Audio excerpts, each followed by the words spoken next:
Please, Mr. Blake, don't go upstairs. I'm begging you, sir, don't do this to yourself. The desperate plea cut through the crisp Boston morning like a knife. Ethan Blake stood frozen on the stone porch of his estate, suitcase by his polished shoes, a bouquet of white lilies trembling slightly in his hand. He had imagined this moment differently: quiet, surprise, warm embrace, the soft laughter of his wife welcoming him home early from San Francisco. Not this. And there, framed in the doorway like a desperate sentinel, stood Maya William, his maid of 3 years, her eyes wet, voice trembling. Maya William stood in the doorway, barefoot, trembling. There was fear in her eyes, not nervousness, not anxiety, fear, raw and shaking. Her breath came sharp and uneven, like she had run across the entire property to intercept him. "Maya?" he said, stunned. "What on earth?" "Please," she cut in, voice cracking. "Don't go in. Not right now. Just give me a minute, sir. Just 1 minute." Ethan blinked. The lilies rustled as he shifted his weight. "I just flew in from San Francisco," he said, tone still calm but now firm. "It's 6:30 in the morning. Why are you answering the door like this? Where's Lila?" Maya flinched at the name. "She's upstairs," she whispered. "Sleepin', I think. But please, Mr. Blake, I swear. You don't want to go up there right now." His brows furrowed. This didn't make sense. Maya was the quiet kind, never spoke unless spoken to. She followed house rules to a T, never meddled, never raised her voice, the kind of woman who'd rather quit than confront. "Is there a gas leak? An emergency? A burglar?" he asked, half joking to mask his unease. Maya shook her head, biting her lower lip. Her fingers trembled against the edge of the door. "No, sir, nothing like that. It's just—" She looked away. Her voice dropped to barely a whisper. "It's what you might see that'll break something inside you." Ethan took a half step back. "What did you say?" Her eyes met his. Dark brown, clouded with fear, guilt, something else he couldn't name. And it stopped him cold. "Move aside, Maya," he said, this time sharper. She didn't. Her whole body trembled. But she stayed rooted to the spot, blocking the man who paid her salary, who once gave her brother a scholarship, who'd trusted her to care for his home. "I'm trying to protect you, sir," she said. "That's all." "Protect me from what?" Silence. He stepped forward again, gently but firmly placed a hand on her shoulder. "I appreciate your concern, Maya. I really do. But this is my house. My wife is inside, and I intend to see her." "No," she blurted, and her hands shot out, palms against his chest. "Please, sir, I beg you." Her breath hitched. The next second, before he could react, she dropped to her knees, arms wrapped around his leg in a grip born of panic and heartbreak. "Please, Mr. Blake," she sobbed, clinging to him. "I'm on my knees in your doorway. Don't go up those stairs. I ain't trying to disrespect you. I ain't losing my mind. I'm trying to save you." Ethan's pulse spiked. The sight of her kneeling, trembling, sobbing, clutching at him like he was all that stood between her and catastrophe unsettled him to his core. He wasn't prepared for this. He had walked in expecting home, peace, love. But this was alarm. This was dread. This was the smell before a storm. "Maya," he whispered, "get up, please. I don't want you on the ground." She wouldn't move. "If I let you walk in there, I'll never forgive myself. Please. I seen enough heartbreak in my life, sir. Don't make me watch another one happen when I could have stopped it." Emotion flared in Ethan's chest, confusion, fear, impatience, all clashing at once. He tugged his leg gently, trying to lift her without force. But Maya only held tighter, knuckles white, tears soaking the hem of his trousers. His voice broke. "Let go. Not unless you promise." "Maya." He tried again, firmer now, shaking his leg free. His heel jerked. Her fingers slipped. And then she fell. Her elbow scraped the stone porch, skin splitting. A thin line of blood appeared. She gasped softly, pain flashing across her face. Ethan froze. The lilies trembled in his hand. Horror washed over him. "Maya." His voice shook. I wasn't. Are you hurt?" She sat up slowly, wiping tears with the back of her sleeve, smearing blood faintly across her wrist without noticing. "It's okay," she whispered shakily. "Hurt ain't new to me. but it don't compare to what's waiting for you up there." He stared at her, at the blood, at the tears, at the devotion in her pleading eyes, and something in him buckled. "What are you trying to tell me?" he demanded, voice trembling now, not angry but afraid. Maya's gaze dropped. Her voice cracked open like a wound. "I can't say it. If I do, she'll ruin me." "Lila?" Ethan whispered. Her silence was louder than a scream. Maya's hands shook as she tried to stand, steadying herself on the doorframe. "Mr. Blake," she breathed, voice tiny now, beaten. "You walk up them stairs right now. You won't ever be the same man coming back down." He didn't speak, didn't blink. Something inside him began to crumble, gut instinct turning to dread, like freezing water filling his veins. He stepped past her not with anger, but with the stiff, mechanical movements of a man about to face a truth his soul already knew. The house was too quiet. The vanilla-scented candles still burned faint from last night. His wedding photo smiled down at him from the wall, the one where he and Lila twirled under fairy lights in a vineyard in Napa. Believing forever was easy. He walked the hallway. Maya followed several paces behind, one hand pressed to her bleeding elbow, tears falling silently now. Her breath barely made a sound. Ethan stopped at the foot of the stairs. "You still don't want me to go up?" Her answer came soft, broken, full of dread. "No, sir. I ain't ever wanted something less." He climbed. The lilies slipped from his fingers as he reached the bedroom door.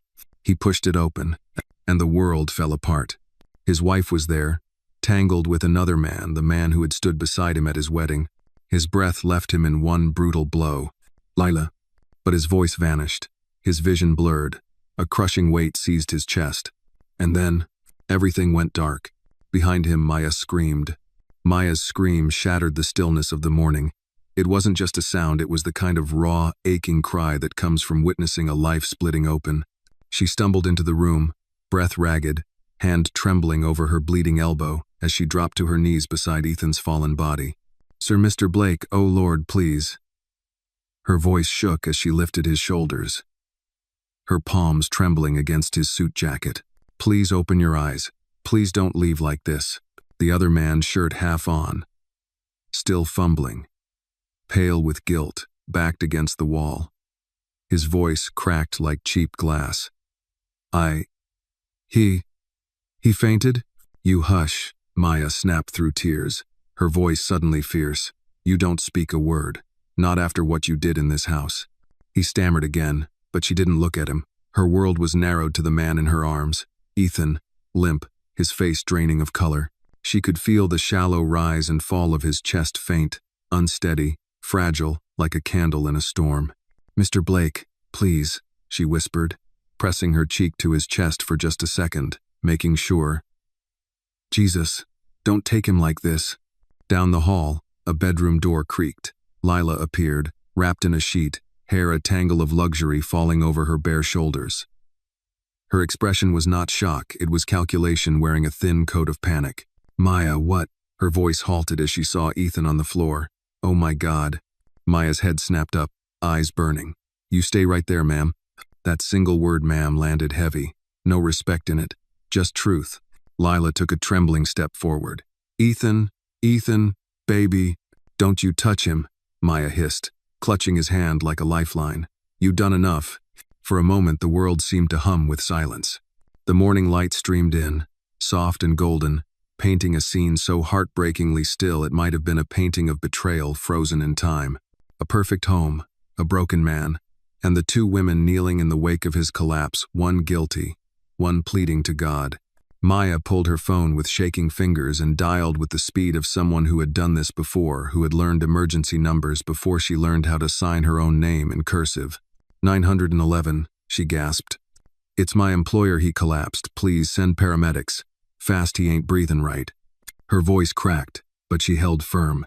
She pressed one hand against Ethan's chest like she could keep his heart beating through sheer will. When she hung up, she leaned close, whispering, "Sir, don't you go. You hear me? I'm right here. You ain't alone. I won't let this house swallow you." The man who had been hiding in shame finally moved. "I should go." Maya didn't lift her eyes. "You run if you want, but God sees." He fled, stumbling barefoot down the stairs. Lila reached to touch Ethan's face. Maya blocked her hand mid-air without even looking. "You ain't got the right." Lila's voice trembled now, breaking. "I didn't mean for this to happen. I swear." "You swear?" Maya's laugh was a harsh, broken whisper. "I swear you meant every minute." Downstairs, the front door opened. The driver, alarmed by Maya's earlier frantic call, rushed in. "Mr. Blake?" "No." Maya looked up, tears streaking her face. "Help me get him up. We ain't waitin'. He need a doctor now." Together, they lifted Ethan carefully. And Maya guided every motion like she was holding the world's last fragile thing. Lila hovered behind like a ghost, afraid of the Sunday. As they carried him out, Maya glanced once at the stairs, those same stairs she'd tried so hard to block. If she had thrown herself at the door harder, screamed louder, broken every rule she'd lived by, would it have stopped this? The crisp autumn air slapped her skin as they reached the driveway. The leaves rustled overhead. The world outside had the audacity to keep turning. In the back seat of the sleek black SUV, Maya sat with Ethan cradled against her shoulder, hands pressed to his chest to feel every faint rise and fall. She whispered prayers between sobs, not fancy ones, just the kind she'd heard her mama whisper over tired bones and hungry nights. "Don't leave, sir. Don't you let heartbreak take you. You got too much left to build." Lila leaned forward. But Maya blocked her again. Every instinct born of loyalty, pain, and righteous fury. "You sit back, ma'am. The only thing breaking here should be your conscience." The car sped off. The street blurred. Maya didn't blink. If she did, she was afraid she'd miss a breath. When they reached the hospital, nurses rushed forward. Ethan was pulled away on a stretcher, pale as winter light. Maya's hand slipped from his only when the nurses physically separated them. "Family only," one nurse said kindly. Maya's voice trembled. "Ain't no one in this world care for that man more'n me right now." But she stepped back, because rules were rules, and she had lived a lifetime obeying them. Still, she didn't leave. She planted herself in a plastic chair in the waiting area, bloody elbow resting against her hoodie, hands gripping the hem so tight her knuckles whitened. Lila sat far away, silent, shaking. Maya stared at the floor and whispered into her palms. "Lord, don't let this be the end of him. Good men don't fall easy. Don't let heartbreak strike him down when he ain't done yet." Minutes passed like hours until finally, a nurse stepped out. "He's breathing. Stable for now." "Oh." Maya's breath collapsed in relief. Lila let out a strangled sob. Maya didn't look at her. She clasped her hands together and lowered her head, whispering, "Thank you." Because though her heart was bruised and her elbow burned, there was breath in Ethan Blake's chest. And where there was breath, there was still time for justice. If this story moved you, hit that like button and tell us where you're watching from. Someone nearby might be watching with you. The room was silent except for the steady, mechanical beeping of the heart monitor. Soft blue light filtered through the blinds of the private hospital suite, casting long shadows on the sterile white walls. Ethan Blake lay still, a tangle of tubes and wires extending from his wrist and chest. His face was pale, drawn tight with the kind of pain that runs deeper than the body can explain. Maya stood just outside the room, forehead pressed against the cool glass of the observation window. Her hoodie sleeves were crusted with dried blood from her elbow, but she hadn't noticed. Her eyes hadn't left Ethan since the nurses wheeled him in. A nurse passed by and offered her a sympathetic smile. "He's stable," the woman said gently. "You should sit. Clean that arm." Maya nodded vaguely but didn't move. Her heart still raced, not from fear now, but guilt, deep, slicing guilt. Like maybe if she had screamed louder or locked the door or thrown herself down the stairs, anything to keep him from seeing what he saw, maybe none of this would have happened. Behind her, soft footsteps echoed in the corridor. "Maya." She turned slowly. Lila stood there, makeup smeared, lips pale, arms crossed tightly over the expensive beige trench coat she hadn't had time to button. "He's alive?" she asked. Maya didn't answer at first. Her gaze held steady, her jaw locked. Then she nodded once, slow. Lila sighed in visible relief and reached for the doorknob. Maya stepped in front of it. "I wouldn't," she said softly. "I'm his wife." Maya's tone didn't change. "Then act like it." Lila bristled. "You don't get to talk to me that way." Maya leaned closer. You don't get to look at him like you care after what you did in that bed. There it was, plain and unvarnished. Lila's mouth twitched. It was a mistake. Yeah, Maya said, her voice iron now. One that nearly killed him. A long pause passed between them. Maya didn't move. Neither did Lila. After a moment, Lila's shoulders dropped slightly. Just let me see him. He's not asking for you, Maya replied. And with that, she turned and walked past her, back into the room, leaving Lila standing frozen in the hallway. Inside, Ethan stirred faintly, his fingers twitching beneath the white hospital blanket. Maya approached slowly, heart in her throat. She had never seen him like this.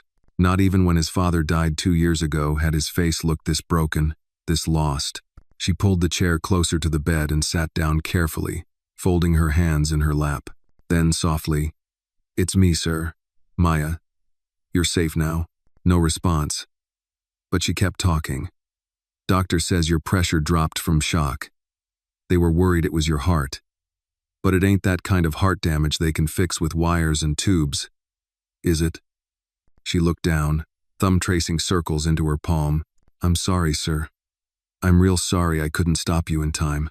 The monitor beeped steadily, indifferent. "You know, when I was 16, my uncle collapsed from heartbreak. Real talk. My aunt left him, took the house, the kids. The truck left nothing but a note. They said it was stress, high blood pressure. But I saw it happen. His soul broke before his body gave out." She looked up again, eyes shining. "I wasn't about to let that happen to you." There was a long silence. Then Ethan's lips parted, dry and cracked. "Maya?" She gasped quietly, shooting to her feet. "Yes, sir. I'm here." He blinked slowly, eyes heavy with exhaustion and confusion. How long?" "Couple hours since we got here. Maybe less." "You passed out." She smiled faintly, though her lips trembled. "Scared me half to death, sir." He tried to sit up. She pressed his shoulder gently. "Doctor said rest. Just lay still." He looked around, eyes dull but searching. "Lila, she came." Maya answered honestly. "I didn't let her in." He closed his eyes, exhaling a long, shaky breath. For a moment, his chest stilled too long, and Maya held hers. Then he spoke again. "You saw it?" She nodded. "I did, for a while now." He swallowed hard, tears forming behind his lashes. "Why didn't you tell me?" Her voice cracked. "I wanted to. Lord knows I wrote the words 100 times. But I was scared. She threatened me, said she'd fire me, make sure no one else ever hired me again. Said she'd call immigration on my cousin. Said she'd ruin my life. I wouldn't have let that happen," he said. "I know," she whispered, tears finally falling. "But I didn't want to make it worse. You were always good to me. Paid my brother's tuition. Gave me time off when my mama passed. Treated me like a person. I just couldn't be the reason your heart broke." Ethan's jaw tensed, his hands clenched around the sheet. "You weren't," he said. "She was." He turned his head slightly, eyes locked on the ceiling like it held answers he'd been too blind to see. "All those nights away, I thought I was building something for us." "You were," Maya said gently. "She just didn't want what you built." Silence stretched again, heavy as snowfall. Then, almost too soft to hear, Ethan asked, "Am I a fool, Maya?" She shook her head. "No, sir. You loved someone. That ain't ever foolish. That's human." "Do?" He blinked slowly, a tear slipping from the corner of his eye. Maya reached for a tissue and dabbed it away. Careful, tender. "Try to rest," she whispered. "You ain't alone, okay? Not now." He gave a barely there nod, and his eyelids fluttered shut once more. Maya sat back down, watching him breathe. She would stay, as long as it took. The hospital hallway hummed with quiet urgency. Nurses moved briskly, machines beeped softly, and the world outside was just starting to warm with the hazy glow of sunrise.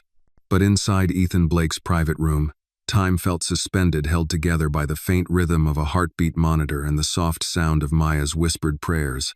Maya sat in the chair beside him, back straight, hands clasped so tightly they shook. Exhaustion stained her voice when she finally spoke again, almost to herself. "Lord, If you ever listened to me before, listen now. Keep this man breathing. Don't let hurt be the thing that ends him." Her eyes burned, but she refused to cry again. She'd shed enough tears to salt the floors of this hospital. She needed strength now, not grief. A small clock on the wall ticked above her head. 7:14 a.m. Shift change soon. New faces, new questions. She wiped her cheeks, straightened her hoodie, and stood just as the door opened, and the doctor stepped inside. A middle-aged man with kind eyes and a clipboard tucked under his arm. "Maya, right?" he asked, recognizing her from earlier. "Yes, sir." "He's stabilizing. The tests show emotional shock triggered his collapse. His blood pressure dipped dangerously low, but he's responding to fluids and rest." Maya nodded, relief softening her shoulders. "He needs rest," the doctor continued. "No stress, no emotional confrontations." Maya's jaw tightened. She knew exactly who he meant by that.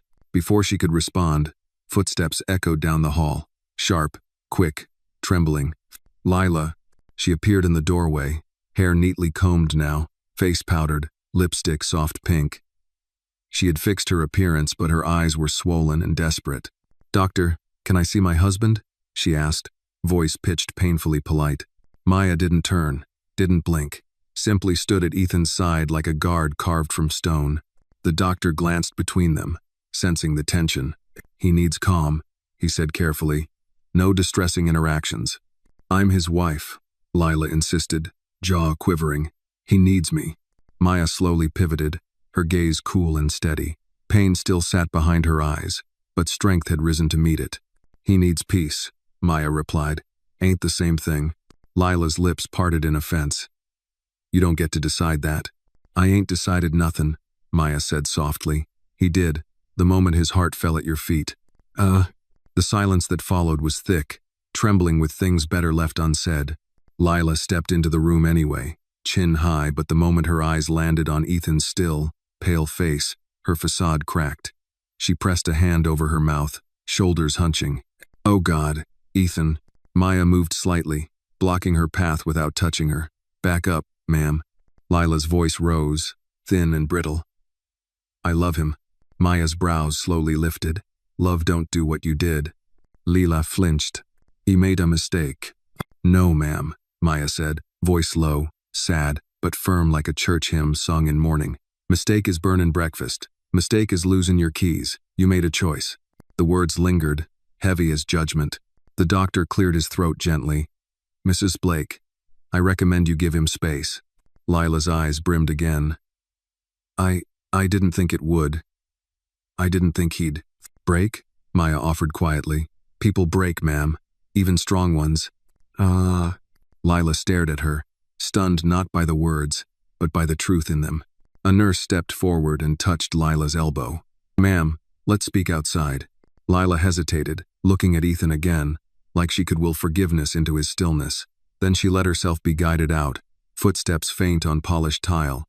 Maya exhaled slowly. She sat again, fingers brushing a wrinkle from Ethan's blanket, smoothing it like a mother tending a fevered child. Her wounded elbow ached, throbbing in rhythm with her pulse. But she didn't look at it. Didn't care. Pain on the outside was nothing compared to what lay inside that room. After a minute, his eyelids fluttered. Maya leaned forward. "Sir, you awake?" His voice came like cracked glass. "I heard, arguing." She softened. "Don't you worry about that. You just breathe." He swallowed, throat working painfully. "She was here." "Yes, sir, but she gone now." "No." He stared at the ceiling, eyes glistening not with tears this time, but something older, heavier. The grief of a man whose world had been built on trust, only to discover its foundation was sand. "She said she loved me," he whispered, almost to himself. Maya's breath shook. Sometimes folks use that word like it don't weigh nothin'. He turned to her, voice small. "And you think I should just accept this?" "No, sir," she said softly. "I think you should heal. Hurtin' ain't the same as acceptin'. Let your heart set its own time." He studied her face, the calm resilience, the quiet fire beneath kindness, the loyalty rooted deep like oak. "You tried to stop me," he murmured. "I did," she nodded. "Ain't in me to watch a good man walk into a storm blind." His eyes closed, His breathing steadied. After a moment, he spoke again. Stay. There was no command in the word. It was a request, a whisper from someone stripped bare. Maya swallowed hard. Ain't going nowhere. Outside, a faint siren faded into the distance. Nurses exchanged shifts.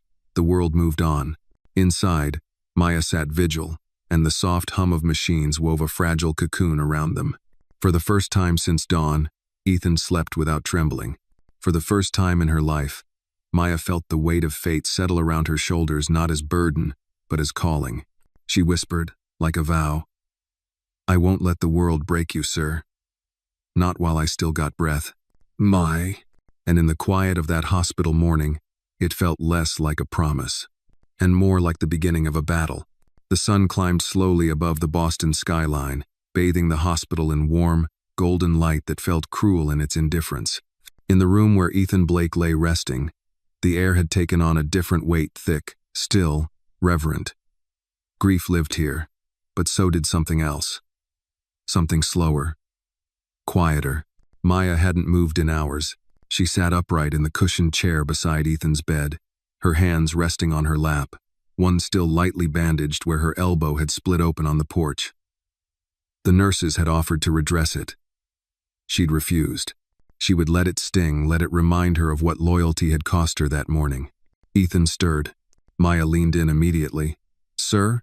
His eyelids fluttered, brows pulling together. Still here? He rasped. She smiled softly. Told you I would be. My stot. He exhaled, eyes moving slowly around the room. This isn't a dream, is it? No, sir, she said gently. This here's the part after. Ethan blinked a few times, letting the words settle. Then he turned his gaze toward the window. How long have I been asleep? Since just before sunrise. About 4 hours, give or take. He nodded faintly, the movement barely more than a twitch. Doctor say if I'll be all right? Maya hesitated, then answered truthfully. He said your heart's strong, but shock like that don't leave easy. Ethan didn't respond right away. His face was calm now, but not peaceful. It was the stillness of someone who had walked through fire and hadn't yet counted his burns. She stood and picked up the pitcher of water from the bedside table, pouring him a glass. You thirsty? He nodded. She helped him sip slowly, her hand steady beneath his. When he finished, he leaned back into the pillows, exhausted by the small effort. Thank you, he said softly. Maya sat again. Do you want to talk about it? She asked after a pause. He stared at the ceiling. No, but I need to. Maya gave a small nod. Ethan swallowed, his voice dry. You were right. About everything. Maya didn't answer. I should have seen it. The signs were there. The distance. The coldness. The way she smiled without reaching her eyes anymore. He closed his own eyes briefly, as if trying to remember the face he used to come home to. I thought if I kept building this company, if I kept making life easier, it would be enough. It should have been, Maya said. His voice cracked. It wasn't. He looked over at her then, really looked. How long have you known? Maya hesitated, then answered. About a year. First time. She said it was her cousin. I didn't believe it, but I didn't say nothing. Then it kept happening. Same man sometimes, different others, always when you were away. No. Ethan's hands clenched slightly on the blanket. She threatened you? Maya nodded. Said she'd fire me. Said she'd make sure I never worked again. I got family. Sir. A brother in college. A cousin staying with me. I couldn't lose the job. He stared ahead, jaw tight. I would have protected you. I know, she whispered.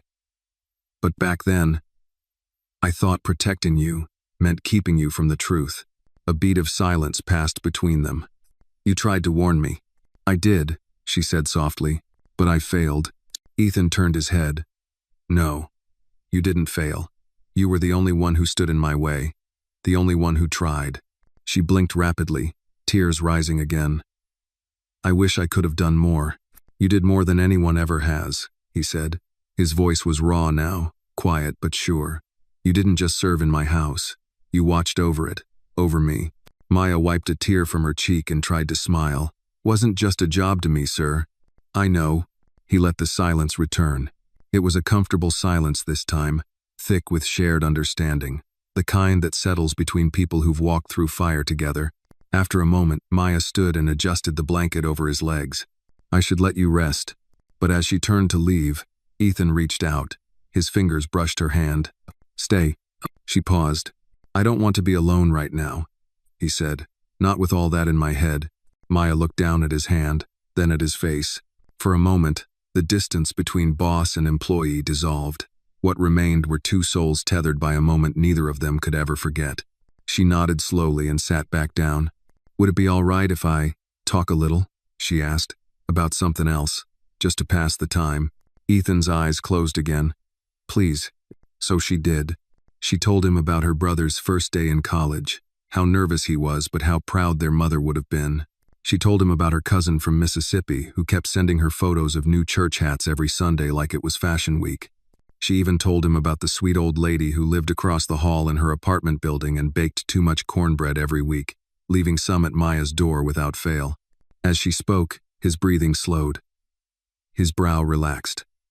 And Maya, for the first time that day, felt the heaviness in her chest loosen just enough to let her breathe. She didn't realize she had begun humming until the nurse walked by and smiled into the room. "I used to sing that to my baby," Maya said softly, "back before life got too loud." Ethan didn't answer. He was asleep, but his face, for the first time since the fall, looked peaceful. Maya sat back, eyes never leaving him, her voice a whisper. "I'll be right here, sir. I'll stay until the end, or until you tell me to go." Mel. The sun was well over the Boston skyline when Maya stepped out of Ethan's room for the first time in almost 6 hours. Her legs were stiff, her body sore, but the ache in her chest had dulled to a manageable throb, something closer to fatigue than grief. She made her way down the corridor to the hospital cafe, ignoring the curious stares from nurses and visitors. The dried blood on her hoodie sleeve was now dark, nearly brown, and her hair had come loose from its wrap. She looked like someone who'd survived a storm, and she had. Inside the cafe, she ordered a cup of black coffee, not because she liked it, but because it was hot and cheap, and reminded her of the long shifts she used to work back in New Orleans before Boston, before the Blakes, before trust meant anything more than a paycheck. She sat near the window, eyes unfocused, watching the city breathe below. Buses wheezed, horns honked, people moved like nothing in the world had cracked open this morning. Maya closed her eyes for a moment. She didn't expect to hear the voice behind her. "Maya?" Her spine stiffened. She turned slowly.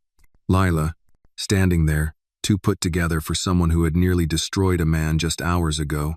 Her cream coat was flawless, hair brushed and shining, sunglasses perched atop her head like she was auditioning grief rather than living it. "I saw the nurse. She said you were here," Lila said, voice calm, almost gentle. Maya didn't respond. Lila sat across from her without being asked. "He's awake?" Maya nodded once. "Restin'." Silence stretched between them like a tightrope. "I know what you think of me," Lila said finally, voice low. "I know what everyone must think." "You care what people think?" Maya replied, tone steady. "Didn't seem like it when you let him fall." Lila winced. "I didn't plan for this. I didn't mean to hurt him." "No." Maya leaned forward, eyes locked on hers. "You planned every lie you told. Every time you opened that door to a man who wasn't your husband.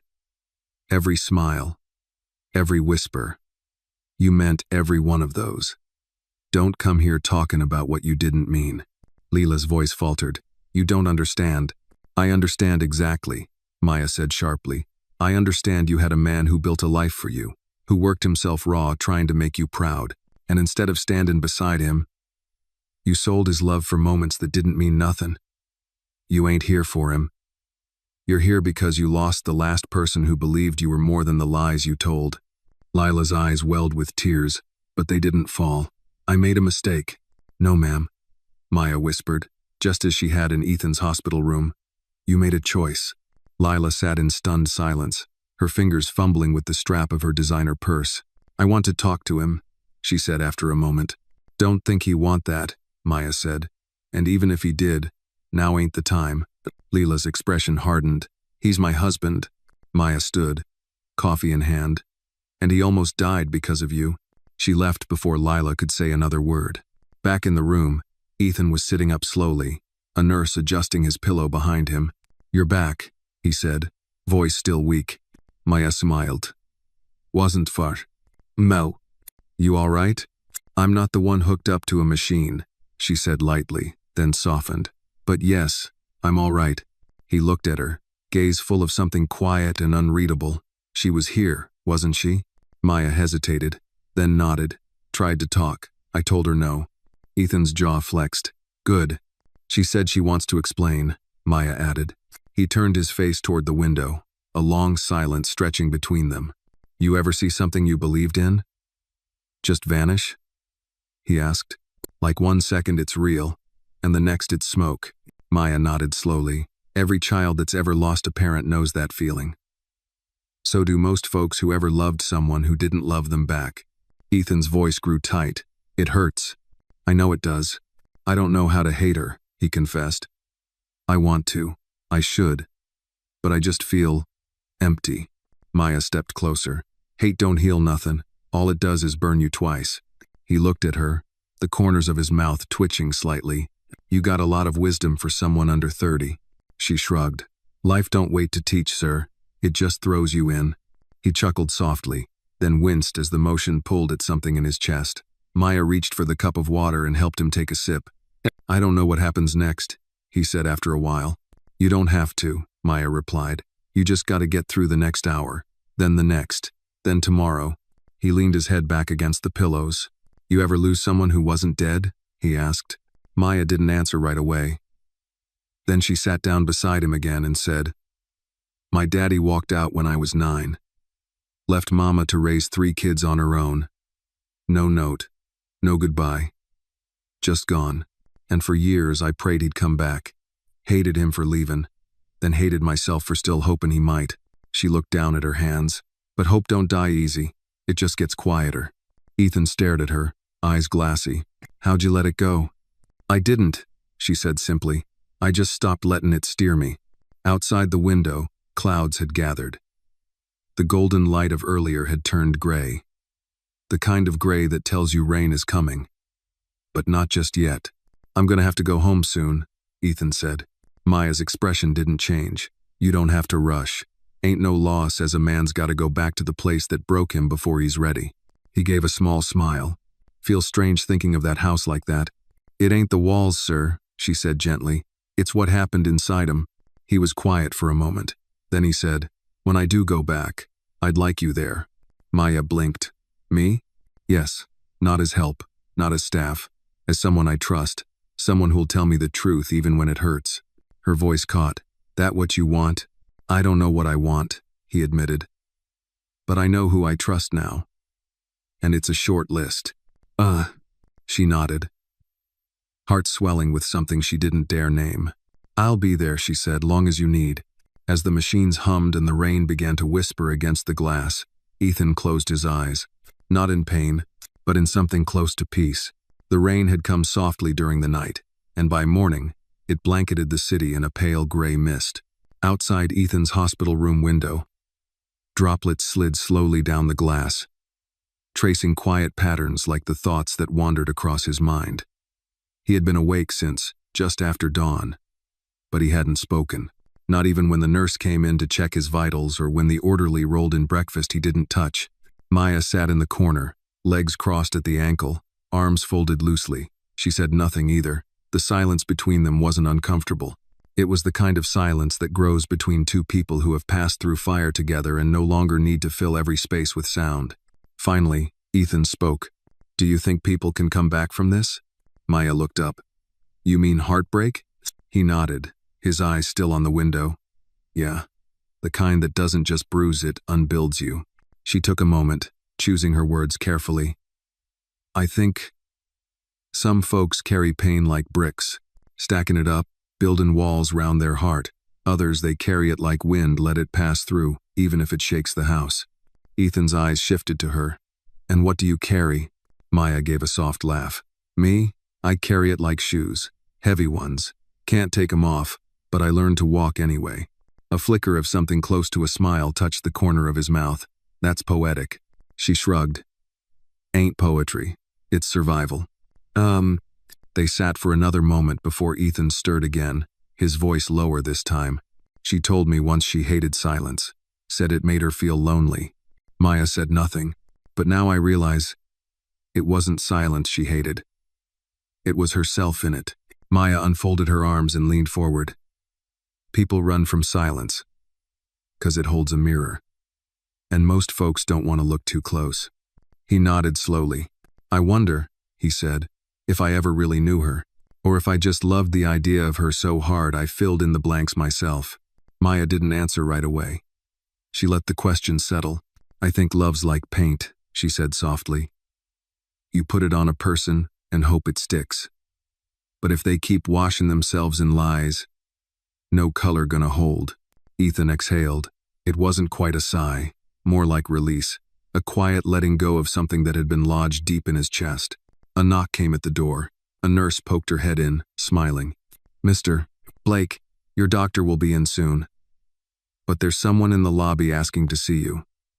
A woman. Says she's your wife. Ethan's entire body tensed. Maya stood without hesitation. Tell her he's not seeing anyone today. The nurse glanced at Ethan. He nodded. That's right. The nurse nodded back and disappeared down the hall. Ethan's voice, when it came, was low. She's not going to stop. No, Maya said. Not till she thinks she can spin the story. He turned to look at her. You think that's what this is to her? Just a story? Maya met his gaze. For some people, truth's just whatever they can convince the world to believe. Ethan's jaw clenched. He looked away again, back to the window, where the mist now rolled down the glass like slow-moving ghosts. After a long pause, he said, I'm not ready to go home. You don't have to, Maya said gently. But I can't stay here forever. No, she agreed. But you can stay till your soul catches up to your body. He gave her a sidelong glance. You talk like a preacher. She smiled faintly. Nah. Just been raised by women who knew what hurt sounded like when it dressed itself in silence. He nodded slowly. You're good at this. At what? Being here. Saying the things that matter. I spent most my life watching people fall apart quietly, learned to speak soft but honest. He was quiet again, but there was a shift in his expression, less pain, more curiosity. He turned to her with something behind his eyes that wasn't pity or gratitude, but recognition. Who taught you to care like this? Maya took a deep breath. My mama. She was a nurse. Worked double shifts for 20 years in Baton Rouge. Always said, pain don't need a solution first. It just needs someone to stay. Ethan swallowed hard. She sounds like someone I would have liked, he murmured. She'd have liked you, Maya replied. You remind me of her. The way you carry weight like it belongs to you alone. He didn't answer. But he didn't need to. The rain continued tapping against the window, steady and soft. Maya stood, went to the side table, and picked up the remote. Mind if I turn on the news? He gave a small shrug. Sure, why not? She flipped it on low volume. The anchor's voice filled the background like white noise, talking about traffic, stocks, something about an art exhibit opening downtown. Normal life, untouched by betrayal, untouched by hospital sheets. Ethan looked over at her, voice quiet. What happens next, Maya? She sat back down. You heal. You choose what stays and what goes. You let grief have its say, but not the final word. He blinked, slow. You make it sound simple. It ain't, she said, but it's possible. Ethan's eyes returned to the window, where the rain was finally beginning to lighten. The sky still hung gray, but it didn't look quite so heavy now. He whispered more to himself than to her. She betrayed me in silence, and you tried to save me in screams. Maya smiled gently. Funny how the loudest love is sometimes the quietest presence. They sat like that for a while, just breathing in the rainlight. And for the first time since the fall, Ethan didn't feel like the house of his heart was entirely empty. The rain had stopped by afternoon, leaving the world slick and glistening. Outside the hospital window, sunlight peeked timidly through gray clouds, casting long shadows that danced across the tiled floor. Inside, the air was warmer, thicker, a mix of antiseptic and hushed breath, as if the entire building knew it was housing something fragile. Ethan sat propped against two pillows, a thin blanket over his legs. His skin was pale but no longer sickly. The color was beginning to return to his face, though his eyes still held the look of a man who had seen the truth too suddenly. Maya was by his side, folding a fresh blanket someone had left on the chair.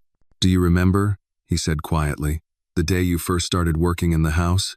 Maya looked up, caught off guard by the question. She nodded slowly. "I do. It was spring.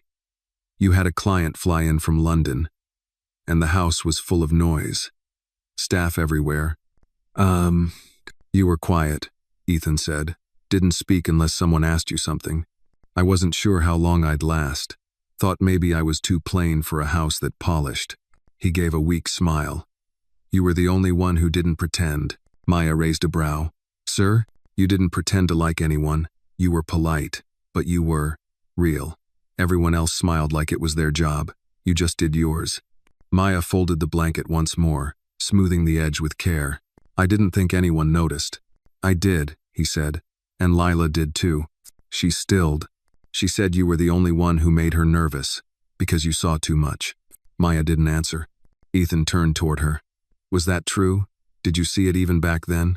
Maya let the silence hang for a moment. Then she spoke.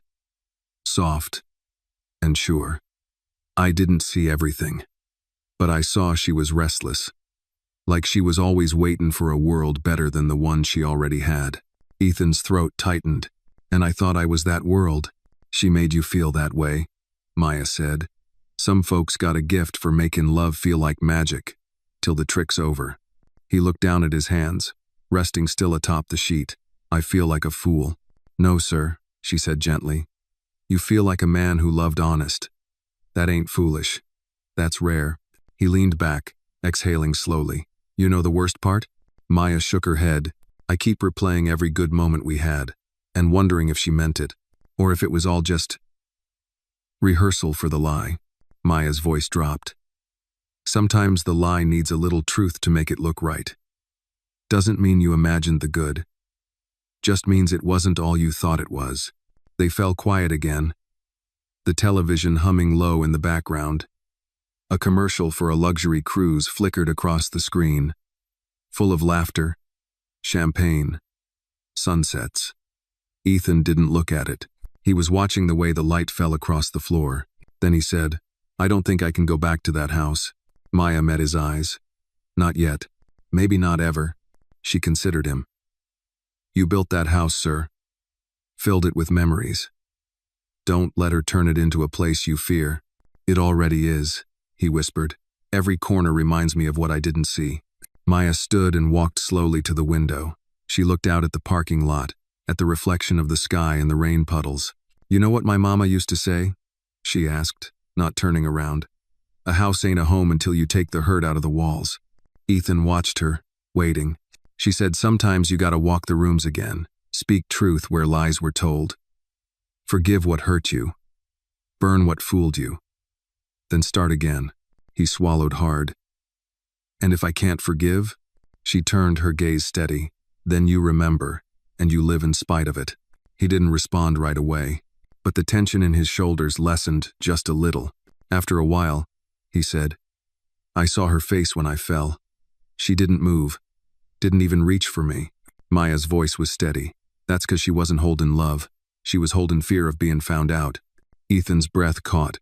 "I thought love was unconditional," he said.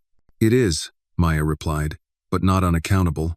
He closed his eyes and leaned his head back, letting the weight of her words settle. Then, after a long moment, "Would you go back to that house with me?" She blinked. "Sir, just for a day," he said, "to open the windows, air it out, see what it feels like with new eyes." Maya studied him. He wasn't asking her to fix it. He wasn't asking her to stay forever. He was asking her to stand with him while he tried to reclaim what was lost. "I'll go," she said, "but only if you promise one thing." "No." "What's that?" "That you don't walk through that door pretending you ain't hurt." Ethan nodded, eyes shining. "Deal." Outside the window, the clouds began to break apart. A single shaft of sunlight stretched across the floor, warming the tiles. Maya looked down at it, then back at Ethan. "You ready to leave tomorrow?" "Not yet," he said. "But maybe soon." Uh, and for the first time since the morning his world collapsed, Ethan Blake let himself imagine that healing wasn't just a word people said to comfort the broken. It was a place, and he was finally on the road back to it. The sun rose behind the clouds like an old friend, unsure if it was still welcome. The morning was cooler than usual, crisp and quiet. As though the world itself knew a difficult step was about to be taken. Ethan stood at the hospital entrance in a navy peacoat, the collar turned up against the breeze. His body felt stronger now, but there was still a stiffness in his chest, not from the cold, but from anticipation. Maya arrived moments later, dressed simply in jeans and a soft cream sweater under a long beige coat. Her hair was pulled back, her face calm. In her hand, she held a thermos. "Coffee," she said, holding it out. Ethan took it with a small smile. "You think of everything." I try," she replied. They didn't say much as they got into the car. The driver was a quiet man with gray at his temples who greeted Ethan respectfully and nodded at Maya with quiet recognition. The car pulled out of the lot and eased into traffic. Ethan sat silently, his fingers tightening around the thermos, his gaze fixed on the road ahead. Maya glanced at him. "You sure you're ready?" "No," he said, "but I need to do it anyway." They drove past downtown, then into the more private neighborhoods where trees stood tall and old, and houses wore their wealth like tailored suits, elegant, quiet, powerful. When the gates to Ethan's estate came into view, his breath hitched. The last time he'd seen them, he'd been a man arriving home from a business trip. Now he was returning as someone else, someone altered. The gates opened slowly, as though reluctant to let him back in. The driveway still bore the tire marks of Rosie's last visit. The house, once warm and grand, now loomed like a memory too big for the present. Ethan stepped out first. Maya followed, surveying the grounds with a cautious gaze. He stood still for a long moment, staring at the front door. "Everything looks the same," he murmured. "Sometimes the outside stays still while the inside burns," Maya replied. He looked at her, then turned and unlocked the door. It creaked open. The scent hit him first, not perfume, not flowers, just absence. A hollow space where love had once tried to live. Inside, the house was tidy. Too tidy. The kind of cleanliness that screams of desperation. Rosie's perfume no longer lingered in the air, but her presence haunted every inch. The grand staircase, the velvet curtains, the polished marble, all silent witnesses to betrayal. Maya walked in behind him. Her footsteps were soft, reverent almost. Ethan didn't go upstairs. Not yet. He moved through the foyer, brushing his hand lightly against the banister. Then the dining room, where they had once celebrated his birthday with laughter and wine. Then the kitchen, where she used to hum while pretending to cook. She liked to play pretend, Ethan said quietly, almost to himself, like life was a movie and she was always center stage. Maya didn't reply. She let the silence answer for her. He turned toward the living room. There, on the mantel, was a photo still standing, their wedding day. Rosie in white, him in gray, both smiling like the future had sent them an invitation. Ethan walked over and stared at it. "I thought about throwing it," he said, "burning it, but then I thought, maybe the real punishment is letting it stay, letting it watch me move on." Maya stepped beside him. "Or maybe it's time to take it down. Not for her, for you." He looked at her.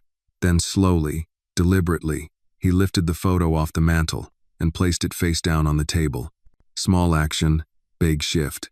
They walked through the rest of the house, and Maya noticed the symbols of wealth everywhere, art that cost more than cars, floors polished to perfection, silence louder than joy. In the guest room, Ethan paused. "This was supposed to be the nursery," he said quietly. Maya's chest tightened. "You wanted children?" He nodded. "We both did. Or at least I thought we did. But she kept pushing it off, saying she wasn't ready. I see now. She never planned to stay long enough to become a mother." Maya stepped closer. "Then maybe it's not the room that needs changing. Maybe it's the meaning."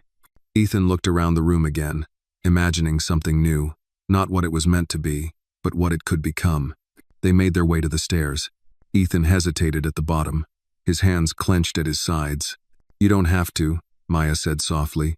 I do, he replied. Not for her, for me. Oh. He took the steps slowly, one at a time, as though each one weighed more than the last. Maya followed at a respectful distance.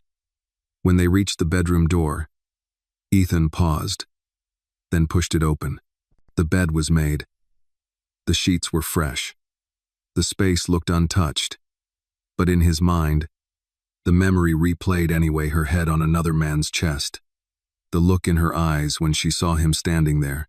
Ethan stood still for a long moment. Then, quietly, he walked to the window and opened it wide. Cool air flooded the room, chasing away the ghosts.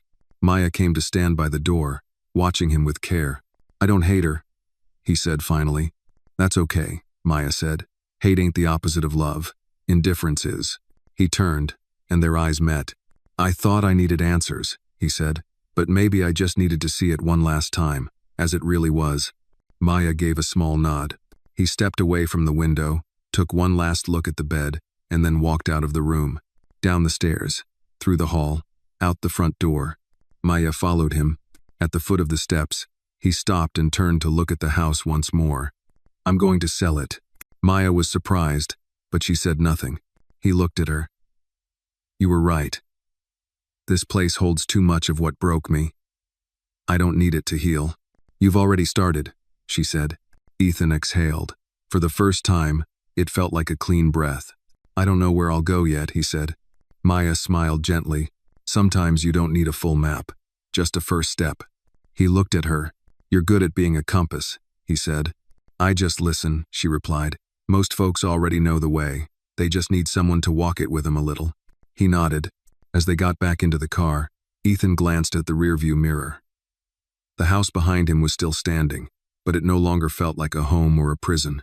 It was just a building, and he was finally ready to leave it behind.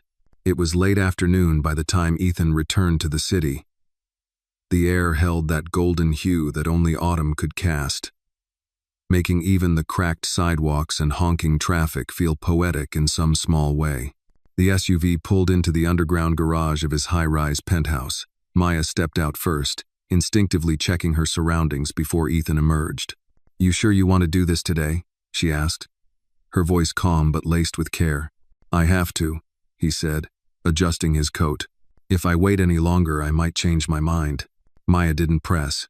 She followed him into the elevator, watching the city shrink below them as the numbers climbed. The ride was silent, except for the faint hum of the elevator cable and Ethan's uneven breathing.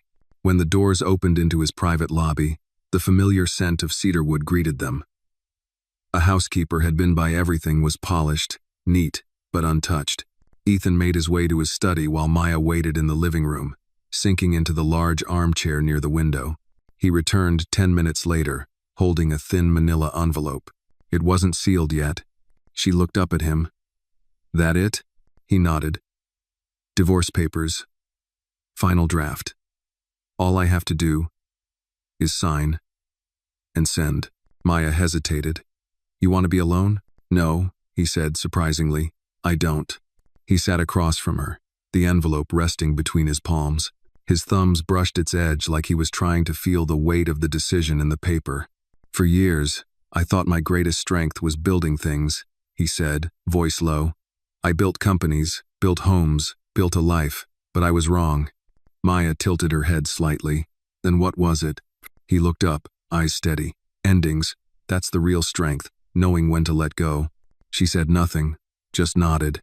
Ethan opened the envelope, took out the documents, and began reading through the pages again. A notary had already stamped the necessary sections. His lawyer had reviewed every clause. But the ink that mattered was his own. His pen hovered over the signature line. I keep waiting for it to feel right, he admitted. It won't, Maya said softly. But that don't mean it's wrong. He met her gaze. Her presence anchored him. No judgment, no rush, just truth. Then, with a quiet exhale, he signed. And just like that, the chapter closed, not with shouting or slammed doors, but a steady hand and an inked name. Maya let out a breath she hadn't realized she was holding. Ethan placed the signed papers back into the envelope and sealed it. I'll drop it off at the firm tomorrow morning. There was a long silence between them. Not uncomfortable, just full. Finally, he stood. You hungry? Maya blinked. What? Dinner. I'm starving. And I don't want to eat alone tonight. She smiled gently. All right, what you got in mind? Nothing fancy, just something real. They ordered takeout meatloaf, mashed potatoes, cornbread, the kind of meal that didn't try to impress but always filled you right. As they sat at the dining table, the city's lights twinkled beyond the windows. Halfway through dinner, Ethan leaned back in his chair. You know, I used to think vulnerability was weakness. Maya wiped her mouth with a napkin and gave him a knowing look. Let me guess. Now you think it's strength? He smirked. No, I think it's both. She chuckled. That's fair. You've been through things, he said.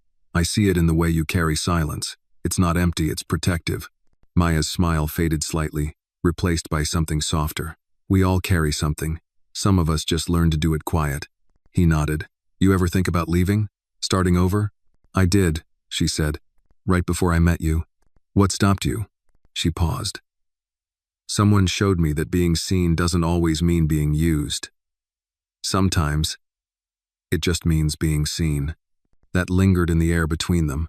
Ethan pushed his plate away. I don't know what comes next. You don't have to, she said. Not tonight. They spent the rest of the evening sitting on the balcony, wrapped in blankets, listening to the city hum below. No grand plans, no dramatic declarations. Just two people, breathing in peace after a storm.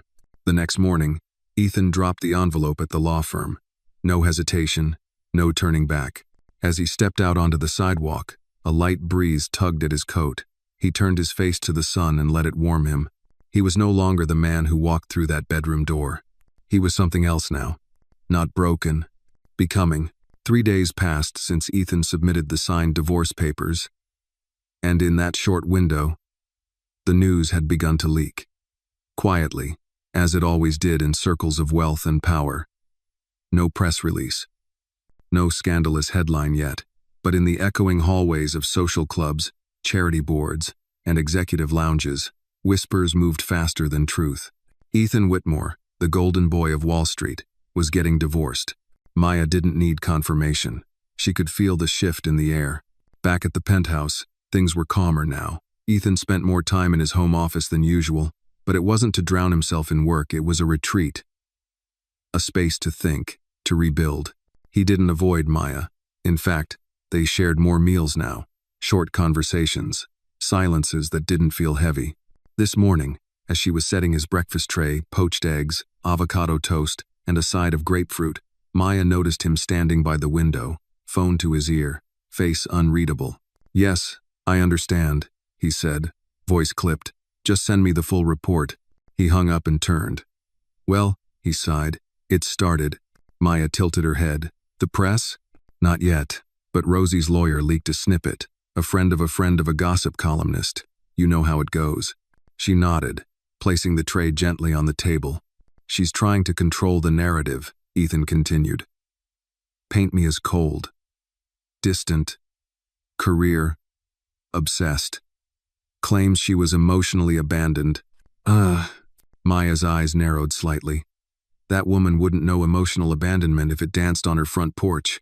Ethan let out a dry chuckle. I almost admire her dedication to revisionist history. He sat, poked at his toast, then looked up. They'll come for you too. Eventually. I know. She might say you encouraged me, that there was something inappropriate between us. Maya's hands didn't flinch, but her voice dipped an octave. Let her try. I've done nothing but tell the truth. Stand in truth. Ethan nodded slowly. Still, I'll call my lawyer. Make sure you're protected. She didn't answer right away. Then softly, you always think about other people, don't you? He shrugged, force of habit. That afternoon, Maya went downstairs to get some air. The lobby was sleek and quiet, jazz playing from hidden speakers. She was headed toward the mailroom when she heard her name. Excuse me, Maya, right? She turned. A tall blonde woman in oversized sunglasses and a white trench coat approached, heels clicking against the marble. Her smile was too wide to be friendly. I'm sorry, Maya said politely. Do I know you? No, but I know you. You work for Ethan Whitmore. Maya's spine straightened. I'm his house manager. House manager. Right, the woman said, clearly amused. Funny how roles blur these days. Maya didn't respond. The woman stepped closer, lowering her voice. I'm friends with Rosie. Just so you know, we're watching. Everyone's watching. Don't get comfortable thinking you've won. Maya met her eyes calmly. Ma'am, I didn't come into anyone's life to win anything. I came to work, and I've done that with honesty. The woman sneered. Honesty won't save you when the story breaks. The world loves a scandal, especially one with a maid in the middle. Maya's jaw tightened, but she didn't blink. Then let the world watch. Just make sure they see who started the fire. She turned and walked away without looking back. Upstairs, Ethan was pacing when she returned. She didn't tell him everything just enough. A woman in the lobby, friend of Rosie's, gave me a little warning. Ethan's face darkened. You all right? I'm fine. She's not the first to try and shake me. Still, he said, I'm going to make some calls. Maya shook her head. You don't have to fix everything. I'm not fixing, I'm protecting. She smiled faintly at that. Later that night, Ethan sat in his office, staring at the glowing city skyline. The divorce might be done on paper, but Rosie wasn't letting go quietly. And the world outside the one that had once applauded his every deal was circling, hungry for drama. He opened a leather folder on his desk. Inside was a single sheet. A list of names, a list of who had leaked what, who had spoken to whom, all being tracked discreetly by his security consultant. Rosie was playing a public game. He would not. Down the hall, Maya stood on the balcony, eyes closed, breathing in the night air. The city was loud and messy and watching. But she had stood in fire before. This was just smoke now, and she knew something Rosie didn't. Truth didn't need to scream. It just needed to endure. It began early that morning, the news breaking quietly, like a crack spreading across fine porcelain. A single headline in a popular tabloid, tucked between celebrity sightings and political drama. Inside, the Whitmore split, the billionaire, the wife, and the maid. Ethan hadn't even gotten out of bed when his phone buzzed endlessly with texts and emails. Maya, already up and dressed, brought in his coffee without a word. The moment she saw his face, she knew. They printed it, he said simply, handing her the phone. She read the headline, then the first few lines. Sources close to the family claim the rift between Ethan Whitmore and his wife, Rosalind Whitmore, stemmed from emotional neglect and growing tension over his relationship with a mysterious woman in the house. Speculation swirls around the household staff, particularly a young woman of interest. Maya's hands tightened around the phone. They're not even trying to hide it. Ethan sat up, running a hand down his face. It's worse than I expected. They're not just implying, they're naming you without naming you. He took the phone back and threw it on the nightstand. What do we do? Maya asked quietly. We wait, he said. I'll issue a statement through the lawyer, but I won't dignify lies with outrage. Maya hesitated. I'm not worried about me, sir. I am, he said sharply, then softened. I didn't protect you soon enough. That changes today. Within hours, Ethan's legal team released a carefully worded public statement. Mr. Whitmore confirms the dissolution of his marriage to Rosalind Whitmore due to private and personal reasons. Any attempt to malign the character of his staff, particularly Miss Maya Williams, will be met with swift legal recourse. The press, of course, didn't slow down. Rumors were fuel. And Rosie? She fanned the flames from behind her perfectly curated social media presence. Cryptic quotes, heartbroken poetry, and a single blurry photo of her wiping tears at a cafe. She's playing the victim, Maya said as they sat in the living room watching the early evening news. She always was, Ethan muttered, even when she had everything. But something shifted in Maya that night. She'd been silent for too long. Later, as Ethan prepared a light dinner, Maya walked to the bookshelf, pulled out an old photo album he kept hidden behind legal tomes. She opened it and stared at the picture's wedding photos, a smiling Rosie in white, Ethan in a black tuxedo with hope in his eyes. He returned from the kitchen with 2 bowls of tomato bisque and saw her holding the album. You miss her? She asked, not looking at him. He exhaled. I miss who I thought she was. She ever love you, you think? For a while, maybe. Or maybe she loved what I could give her. Maya closed the album gently and placed it back. You ever loved someone who didn't know how to love you back? He looked at her, eyes meeting hers across the room. I think I'm just learning what that feels like. They ate in silence for a while. Comfortable. Again, but the calm didn't last. The next morning, as Maya left for groceries, a paparazzi camera flashed in her face just outside the apartment entrance. Maya Williams, are you and Ethan together? Did you break up the marriage? She shielded her face, moving quickly to the car. The driver helped her in, glaring at the man with the camera. Inside the vehicle, Maya's heart pounded. She'd known the storm was coming. She just didn't know it would be this close. Back upstairs, she found Ethan on the phone with his head of security. No press. Not on the premises. I don't care who they work for, trespassers will be removed. He saw Maya and immediately ended the call. They followed me, she said. Took photos.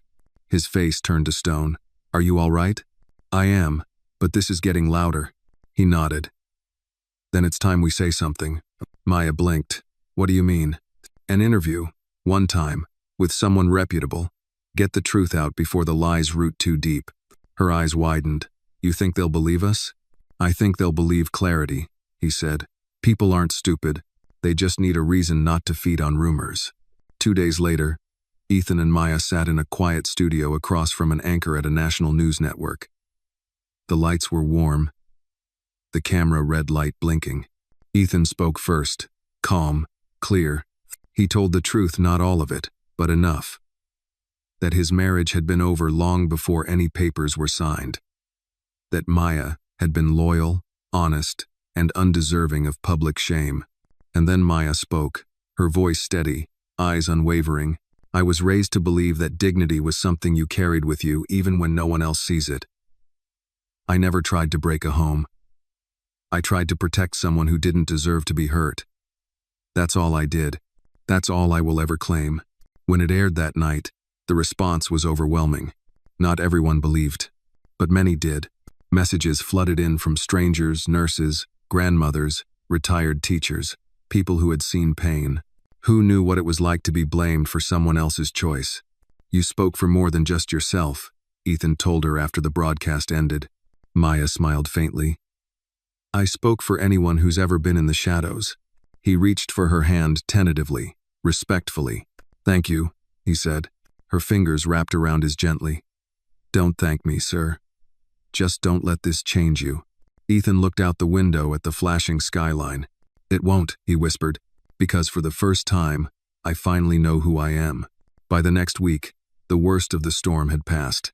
Not completely, the media still circled like hawks hoping for a slip. A scandal. A single misstep. But the interview had shifted the tide. Ethan Whitmore was no longer the cold-hearted billionaire hiding secrets, and Maya Williams was no longer a mysterious shadow. They were human, flawed, brave, honest. And for the first time, the world paused to listen. Back inside the penthouse, calm had returned in pieces. No more press at the gate. No more hushed gossip in the elevator. Ethan's staff walked with confidence again, and Maya was no longer a secret to be protected but a name whispered with respect. It was a quiet Thursday morning when Ethan knocked softly at the door of the guest suite. Maya opened it, still in her robe, hair loosely tied back. Sorry, he said. Did I wake you? She blinked, then smiled. No, I was already up. Do. I thought maybe we could go out today. Maya raised an eyebrow. Out? He nodded. Just you and me. A day away. Somewhere no one knows us. No headlines. No whispers. She hesitated for a second. I don't have anywhere fancy to wear, if that's what you're planning. Ethan smiled. Maya, I'm not inviting you to the Met Gala. I'm inviting you to be human with me. An hour later, they were on the road, heading north toward the Hudson River Valley. Autumn had arrived early, and the trees blazed with color scarlet, amber, gold. Ethan drove, occasionally stealing glances at her as she stared out the window, fingers brushing the glass like it was a memory she wanted to hold. You've always lived in the city? He asked. She nodded. Born and raised in Queens. My mother worked 2 jobs to keep us afloat. I started helping with housework when I was 10. By 15, I was babysitting for neighbors. He smiled faintly. So you've always been the one keeping things together. She shrugged. Someone had to be. They stopped in a small riverside town. Quaint, quiet, the kind of place where no one cared about net worths or tabloid rumors.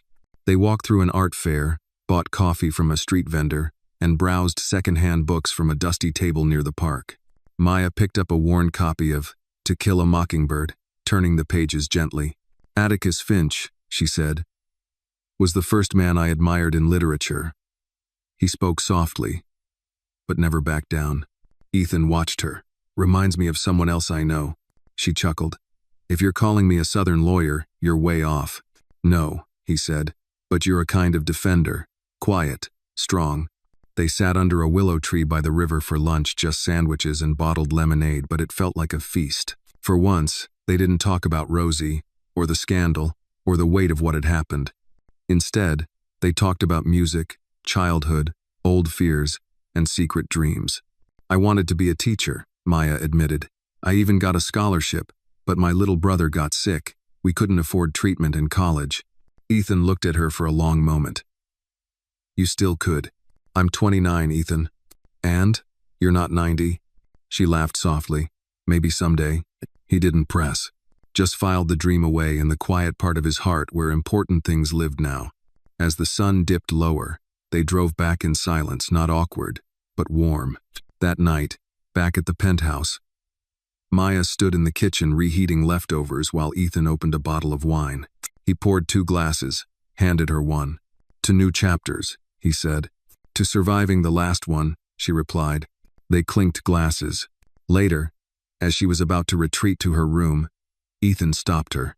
Maya. Nah. She turned. Yes? I've been thinking. About the house. About what happens next. She waited. I want to rebuild. Not just the walls. The life inside it. And I want you to be part of that, not as someone who cleans the rooms, but someone who helps shape them. She blinked. Ethan, that's a big offer. I know. And I'm not asking for anything you don't want. I trust you. And I don't trust easily anymore. She smiled. Let's start with small things. He nodded. Small things. That night, Maya stood on her balcony, watching the city lights flicker like distant stars. She wasn't sure where the road was going, but for the first time in years, she wasn't afraid to follow it. 3 weeks later, the Whitmore estate no longer looked like a monument to grief. Gone were the drawn curtains and echoing silence. The garden had been trimmed back into order. The fountain at the center of the circular drive sang again, and the kitchen no longer smelled like absence. It smelled of cinnamon rolls, brewed coffee, and life. Ethan had returned not just physically, but in presence, in spirit. He'd walked through each room with Maya by his side, not as a tour guide, but a companion in reclaiming. The house felt like it could finally exhale. You really want to keep the green walls in the study? Maya teased one afternoon, arms crossed as she stood beside him by the oak doorframe. Ethan chuckled. It's tradition. It's hideous, she replied, smirking. Looks like a billiards hall from 1972. He grinned. All right, paint them. What do you suggest? Warm gray or soft navy? Something that makes people feel welcome, not like they're being interrogated. He raised an eyebrow. Are you redesigning the whole place? No, she said, half joking, just helping the house forget her. They paused. Her, Rosie. Neither of them said the name aloud much anymore. But she lingered in sense, in memories, in the bruises left behind. Maya, now officially appointed as house manager, had taken her role with quiet purpose. She met with contractors, interviewed new staff, restructured the supply system, and made the kitchen more accessible. She handled everything with the same grace and precision that once defined how she folded towels and polished glass. You've brought order to the chaos, Ethan said during a late lunch on the terrace. Maya sipped her iced tea. I've just given the house a new spine. You're the one making it breathe again. But beneath the new paint, the fresh linens, and the light music playing in the background, something deeper was shifting. One afternoon, while Maya was organizing old guest logs in the basement office, she found a box she didn't recognize. It was labeled in Rosie's handwriting, private, do not open. Maya stared at it. She wasn't nosy by nature, but instinct had kept Ethan from heartbreak once, and it stirred again now. She opened the box slowly. Inside were receipts, photos, letters, and one manila envelope containing printed emails. She scanned them, then read them again. Her face grew pale. At dinner that night, she barely touched her food. Ethan noticed. Long day? Maya nodded, unsure how to bring it up. He reached for her hand, something becoming more natural between them now. You can tell me anything. You know that. She took a breath. I found something. In the basement. In one of Rosie's boxes. Ethan tensed. What kind of something? Emails. Receipts. She wasn't just cheating. His jaw tightened. What do you mean? She was working with someone. I don't know all the details yet. But it looks like she was leaking information about your companies, possibly to a competitor. There were mentions of financial statements, client lists, even internal projections. Ethan leaned back, stunned. I think it started at least a year ago, Maya continued. She used a burner account. The name on the emails is just RW, but the context makes it clear it was her. He didn't speak for a long time. Then he asked quietly, why would she do that? She had everything, Maya answered softly. Sometimes people destroy what they can't control. You were too strong, too steady. She couldn't shake you, so she tried to cut you down slowly. He nodded, eyes dark with realization. I'll need to speak with my legal team and my security chief. I already scanned and emailed the documents to your lawyer's secure inbox, Maya said. Ethan looked at her, surprised. You did?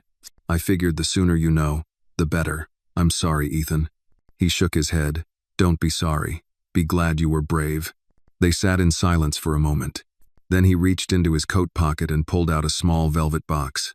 I was going to wait, but I think now's the right time. Maya blinked. What is it? He opened it gently. Inside was a delicate gold necklace with a small, unpolished diamond. It's not flashy. It's not a statement. It's real. Raw. Like you. She stared at it, unsure what to say. I don't expect anything in return, he said. It's not a proposal, just gratitude, and maybe hope. Her voice caught. Ethan, he smiled. You don't have to wear it now, or ever. I just wanted you to know that someone sees you, all of you, and values it. Maya looked down at the necklace, then back up at him. I'll wear it, she whispered. That night, as she lay in bed, she touched the cool metal against her collarbone, and for the first time, the house felt like hers, too not in name, but in spirit. It rained the next morning, not the kind of soft drizzle that makes windows romantic and sidewalks glisten, but a hard, gray, relentless downpour that painted the estate in shadows and turned the city skyline into a blur beyond the hills.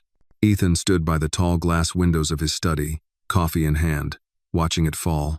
The green walls, newly painted a calming slate blue, reflected the soft morning light. Behind him, classical music hummed through the speakers, a cello piece, slow and haunting. Maya entered quietly, wrapped in a thick cardigan, her hair still damp from the shower. She carried a folder tucked under one arm and a soft look on her face. Morning, she said, voice gentle. Morning, he replied, eyes still fixed on the storm. Feels like the house is breathing again. She walked up beside him, placing the folder on the coffee table. That's what happens when ghosts get replaced with truth. He glanced at her, lips twitching into a small smile. You always talk like a poet, she shrugged. I had a lot of silent years. I had to fill them with something. They stood there for a long minute, watching the rain together. Then Ethan's phone buzzed. He checked it, sighed, and turned toward her. The security firm traced the burner account. It was created using a VPN but routed through a device registered under a Jonathan Pierce, ex-employee. Fired 5 years ago for embezzlement. Rosie must have found him after that. Maya nodded. That name was on one of the email threads. Ethan sat on the couch, ran a hand through his hair.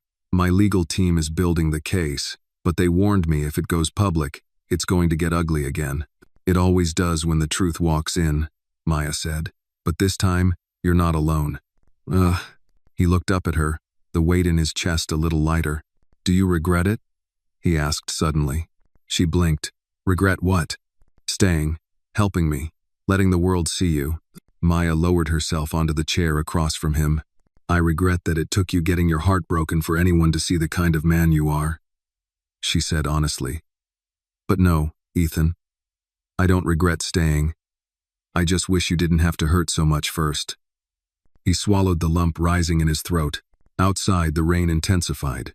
Suddenly, the intercom buzzed. Maya got up and checked the panel. It's Rosie, she said quietly. Ethan stood slowly. Let her in.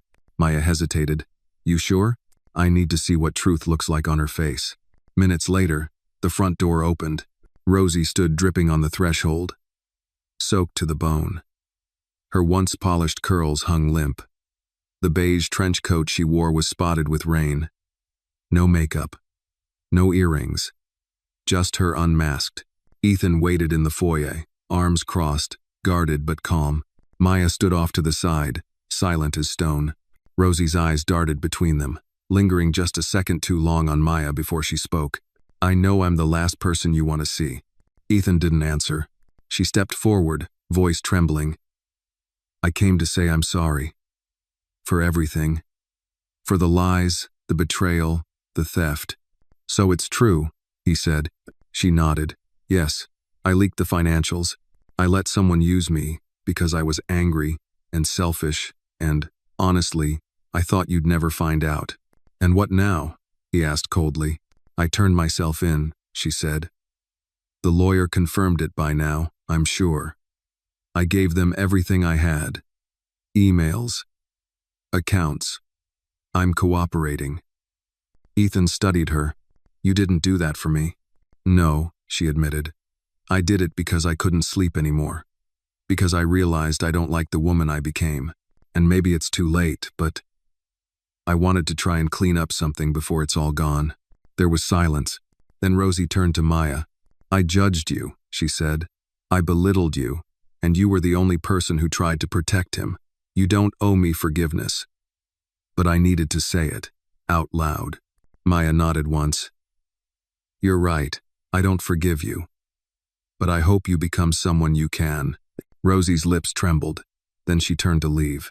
As the door closed behind her, Ethan let out a breath he hadn't realized he was holding.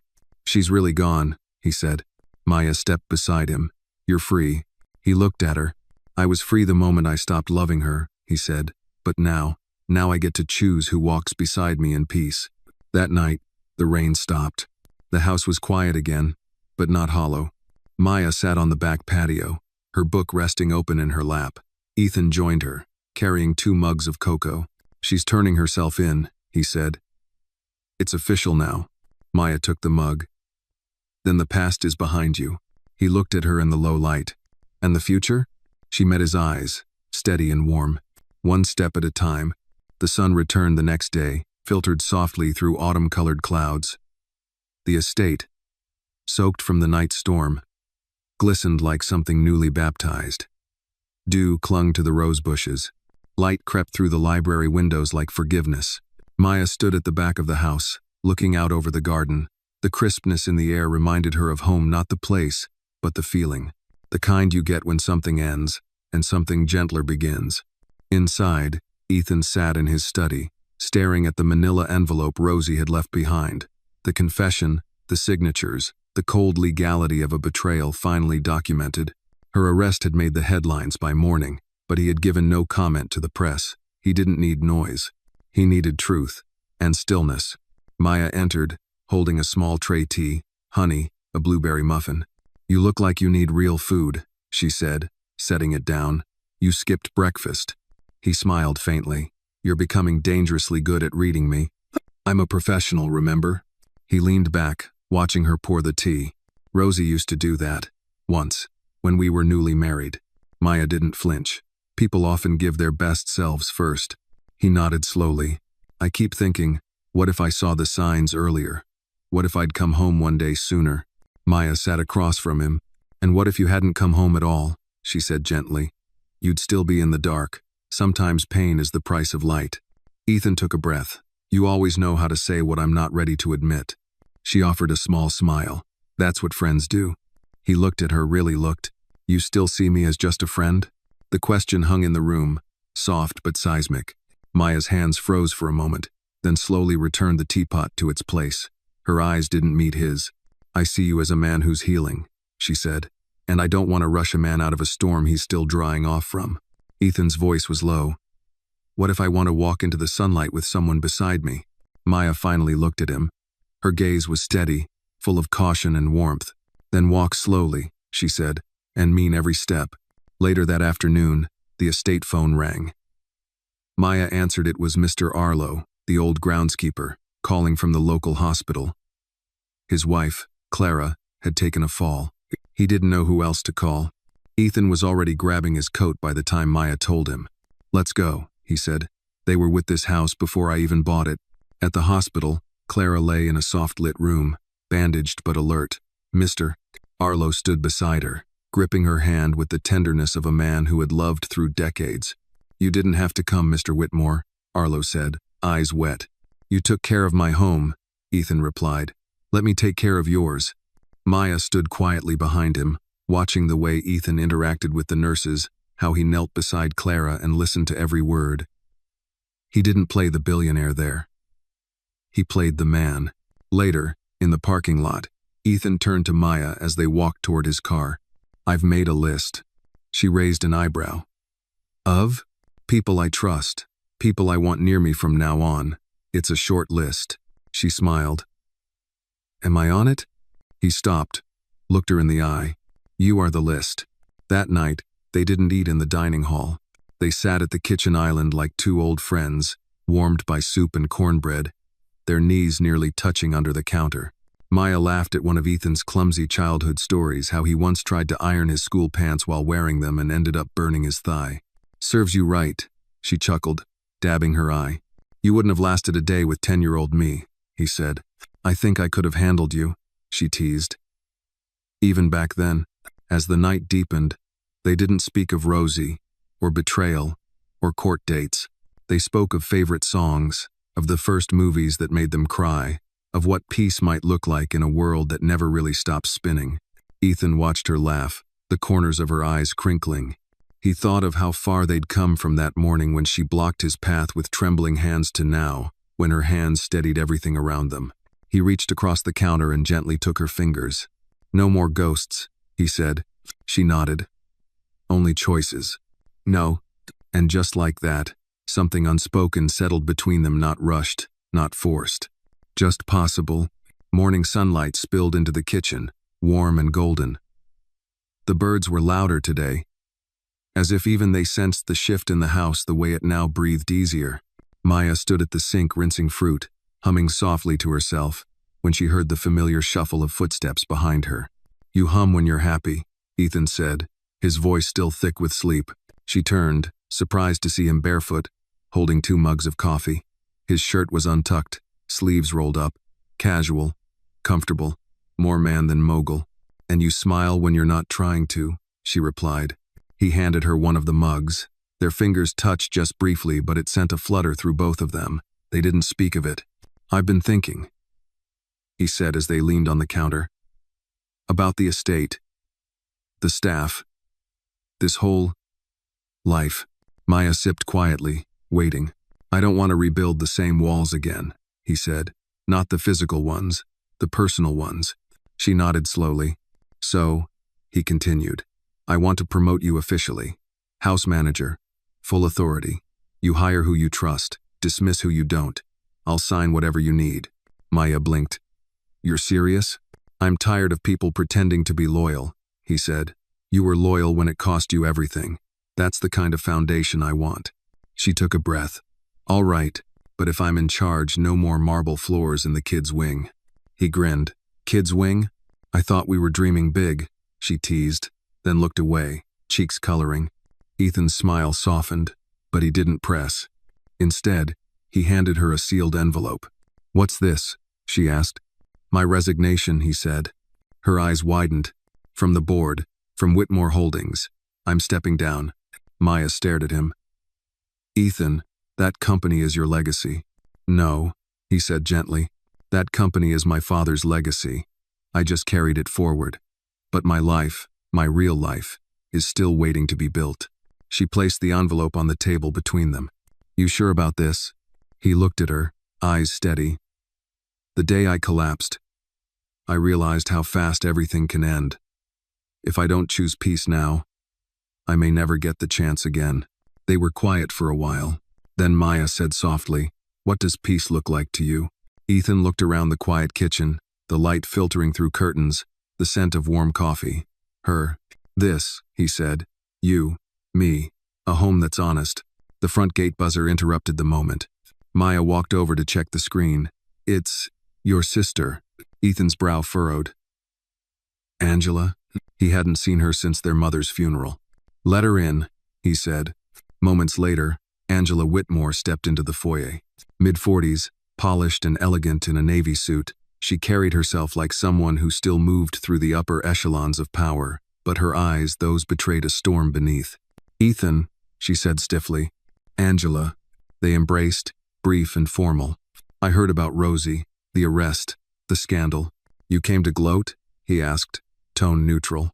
I came to see if my brother still exists beneath the headlines. Maya watched silently from the edge of the room, sensing this was a reunion layered with years of unspoken pain. Angela looked around. The house feels lighter. Because it is. I didn't know she was capable of all this, Angela said.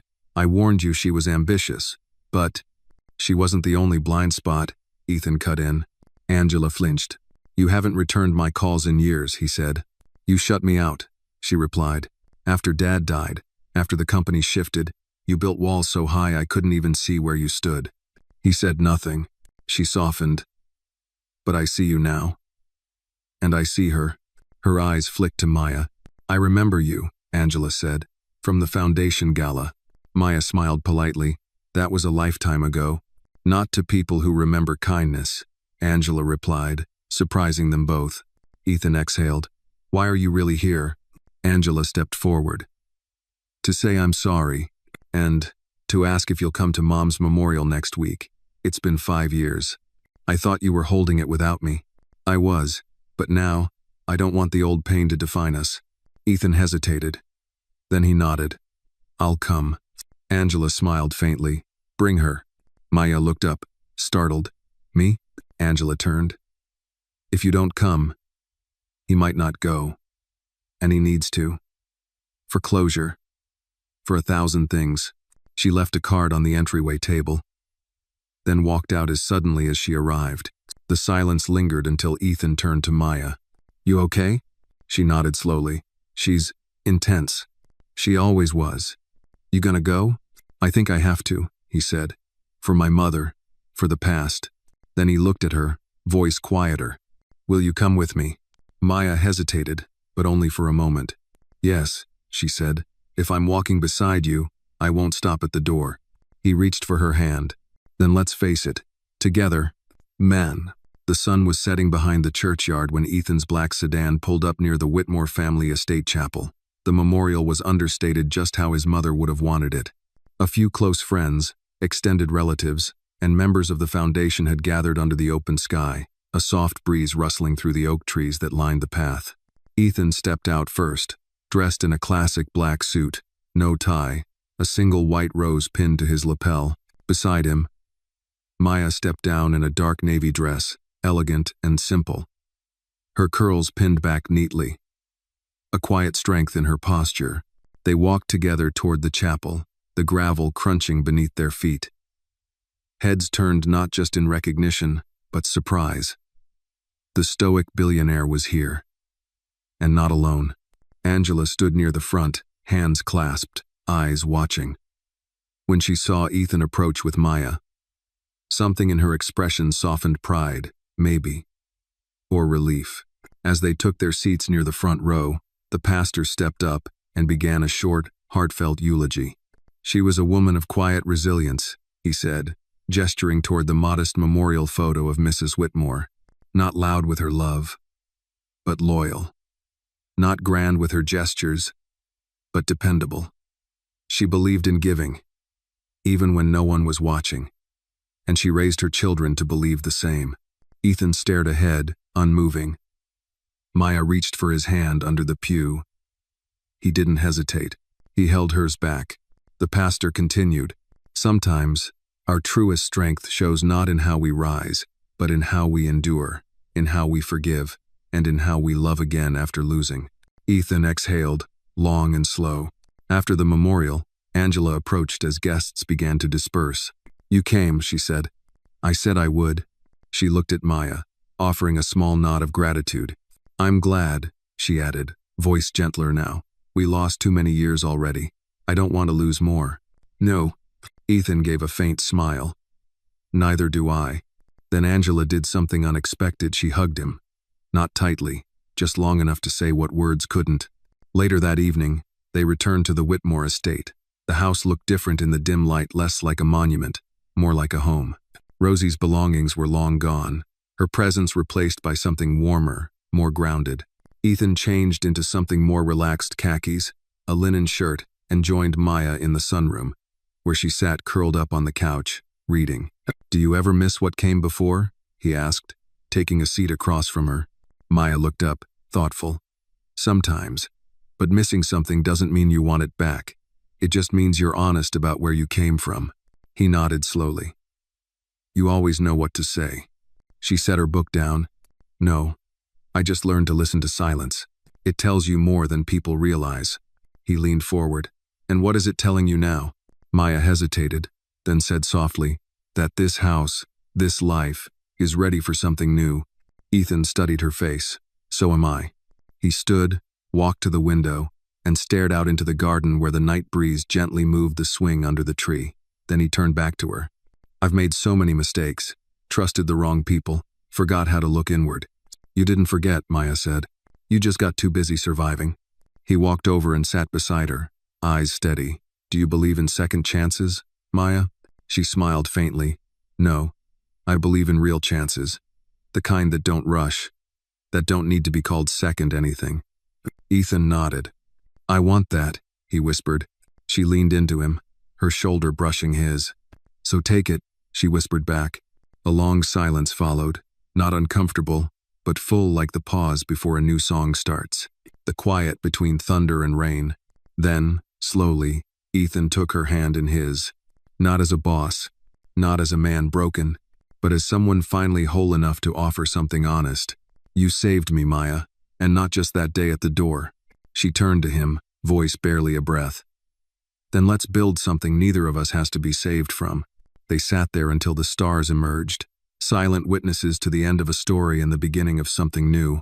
No declarations, no rushed confessions, just the soft unfolding of two people choosing peace and each other. As the grandfather clock in the hall chimed quietly for 10, Ethan looked at her one last time that night and said,